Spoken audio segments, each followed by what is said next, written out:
Earlier this year, Athens burned as protests against the government's austerity programme caused chaos in the capital. Years of reckless overspending had finally come to a head.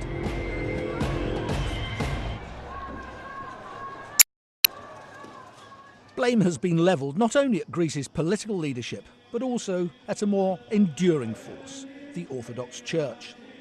It's the second biggest landowner after the state. It's currently running a project called The Mission to feed the hungry and shelter the homeless. But some say it could do more good by declaring its true wealth and paying all its taxes. Αυτό είναι ένας μύθος, ένας ελληνικός μύθος. Η Εκκλησία πληρώνει όλους τους φόρους που υπάρχουν, που μας αναλογούν. Δεν μπορεί όμως το κράτος να ζητά και η Εκκλησία να κάνει το κοινωνικό έργο και να μην έχει έσοδα και ταυτόχρονα να πληρώνει το φόρο εκείνη της περιουσίας. Tell us, since the financial crisis began, tell us about the number of people coming to your mission, the number of Greek people coming. Οι Έλληνες έχουν αυξηθεί αλματωδώς το τελευταίο διάστημα. Το 60% των επωφελούμενων αυτή τη στιγμή είναι οι άνθρωποι που είναι ελληνικής καταγωγής. Βρισκόμαστε στην αρχή του κύματος. Αυτή τη στιγμή το τσουνάμι μάθαμε ότι ξεκίνησε. Το Σεπτέμβριο θα δούμε ότι έρχεται. Τα αποτελέσματα του τσουνάμι θα τα δούμε μετά από ένα χρόνο. We were invited to film at this state-run centre that hands out free meals to destitute Greeks. But on arrival, we encountered hostility from those who did not want to be caught on camera. Embarrassed by their dependence on charity, they urged us to seek out not the poor, but the rich elite whose corruption had left them penniless. You've got to understand the Greek mentality, which is that, we pay our taxes and then the government wastes it. There's been so much corruption and there's been so much disregard and disrespect of authority that people tend to keep their cards to themselves. We have a middle class and an upper middle class and an upper class which simply don't pay taxes, which gives the moral right, in inverted commas, to poorer Greeks to think of tax evading as a form of resistance to the powers that be. A lot of money goes elsewhere. It doesn't end up in true welfare. It's being dissipated through It dribbles away in the system. Yes.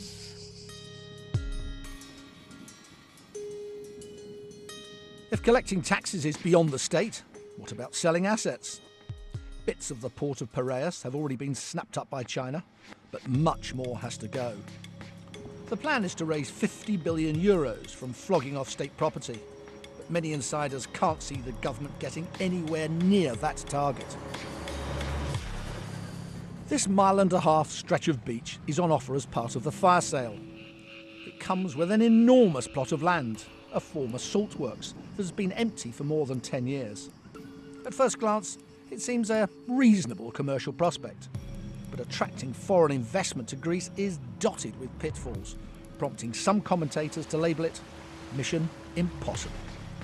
I haven't seen any queues, people queuing up and say, we're very interested in that part or that part. I don't see that interest at all. Can you look foreign investors in the eye and say honestly, come to Greece, it's a great place to do business? Well, I'm by nature an optimist. However, I'm also a realist, and it is practically impossible to attract foreign investment with the existing taxation policy. Our red tape is world famous. So, if outside money balks at backing Greek business, what about the country's own private sector?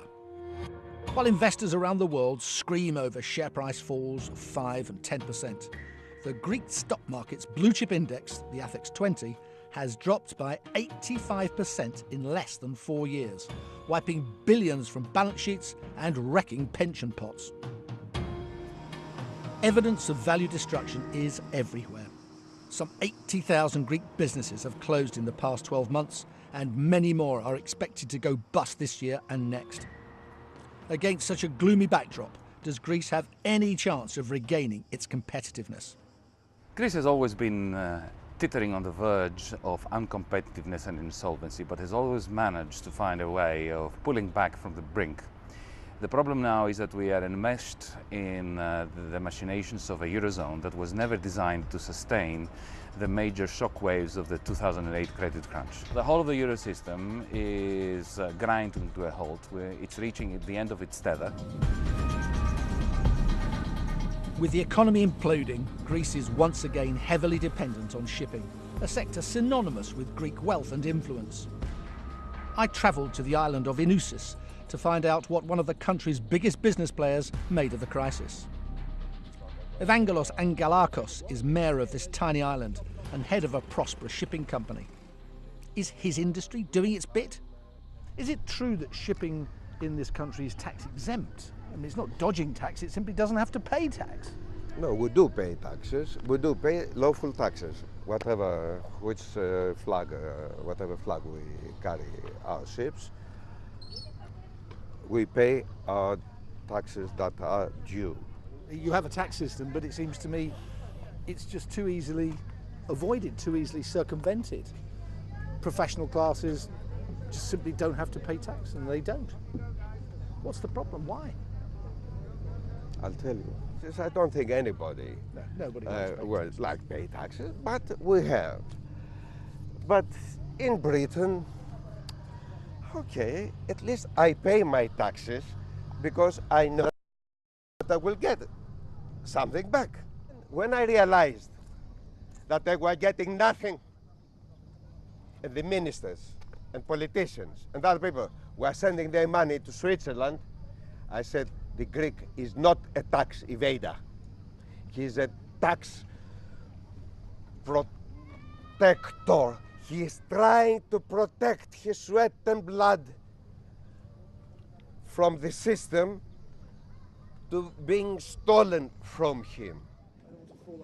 Stepping aboard the mayor's private yacht, I decided to confront him with my assessment that Greece is not and never was what it pretends to be.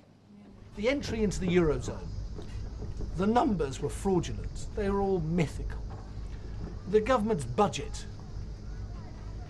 it's supposed to be running an efficient budget. When you look at the real numbers, it's all a myth. What has happened to Greece? As I told you, it's not a myth, it's a lie, it's a bloody lie. Isn't the problem that you have Greek productivity, Greek inefficiency, Yes. and a German currency? They don't sit well together. Well, try and beat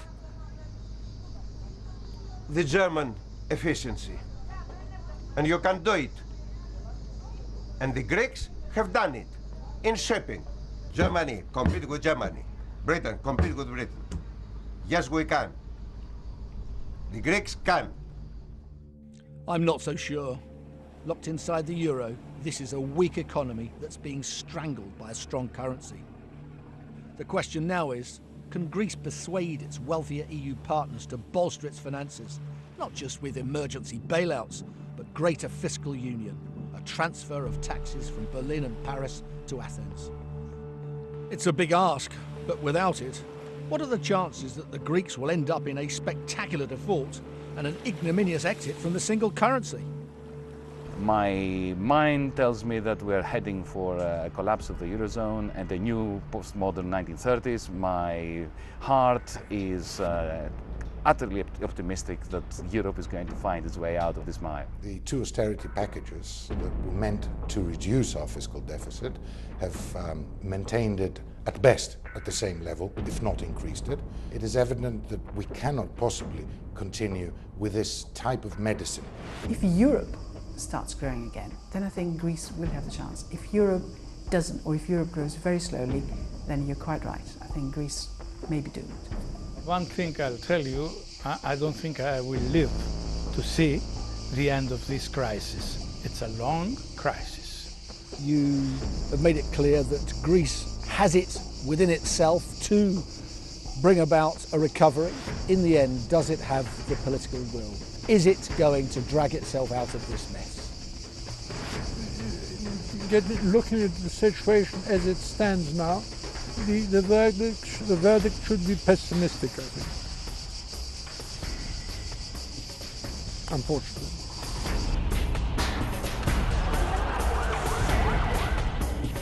Ancient Greek drama reminds us that when divine and human purposes conflict, it's the will of the gods that always prevails. In recent years, they watched the country debauch itself on borrowed money, corrupt politics and fiddled tax returns. Now it seems the deities are furious and determined to exact their revenge.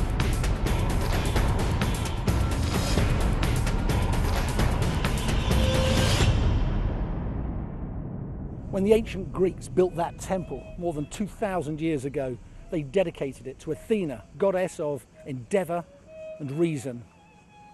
If she were looking down today, it's hard to imagine that she would be pleased by what modern Greece has become. Having been seduced by insidious political myths, it's now being pulled apart by pitiless financial reality. And the final act in this Greek tragedy is still to come.